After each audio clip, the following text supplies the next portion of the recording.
was having some issues with the tape that I used originally on the bottom of the garage curtain lights, and it was kind of working, but it wasn't holding up real well long term. I had to leave enough slack in there so when the garage door opened, it didn't pull them too tight and pull them out of the track or pull them out of the tape. So that just made it a little bit floppy. It didn't sit well. So I thought about different ideas and ways to tackle that.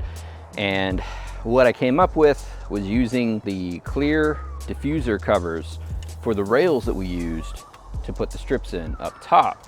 So I figure if you're already getting the rails, you've already got these. This would be a great tool to get these to sit straight. It's just enough weight that it'll kind of hold it there on the bottom. Won't be a problem opening the garage. And I created little notches in there.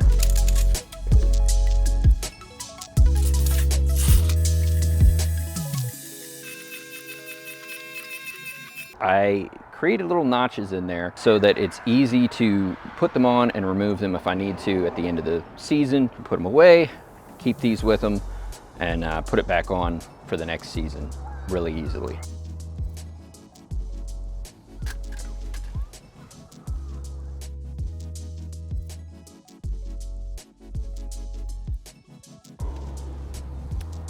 So as you can see, I'm basically able to just slide it right into the hole there, and it'll stay right in the middle. And I can twist them, turn them if I need to because of the hole that is drilled in there. And they will still move a little bit, but it's not gonna be nearly as bad. You know, the wind's gonna blow them a little bit, but that's because of the garage. You could try to weight them down a little bit more, but you know, you put too much weight on there, it's gonna possibly pull it out of that top track. You don't wanna do that, or possibly pull the track down. This is a good way that, you know, when the wind stops, it'll settle out where it's going. But it's not going to get all tangled up. That was a big thing that I was seeing, was that stuff was starting to get tangled up, and then, you know, I'd come out and then it just looked like a whole mess. This will keep it straight. So that's what I landed on. Hopefully it helps you guys out. If you're having the same issues as me and you did get the rails, you're already going to have those, so that'll work out well. So if you enjoy this kind of thing, definitely make sure to subscribe and like the channel to make sure that you don't miss any of the future stuff. We've got some stuff coming from Loomery. We've probably got some more Govee stuff in the future, as well as some other home automation things that I want to start playing with. If that's the kind of stuff that interests you, special projects, definitely subscribe.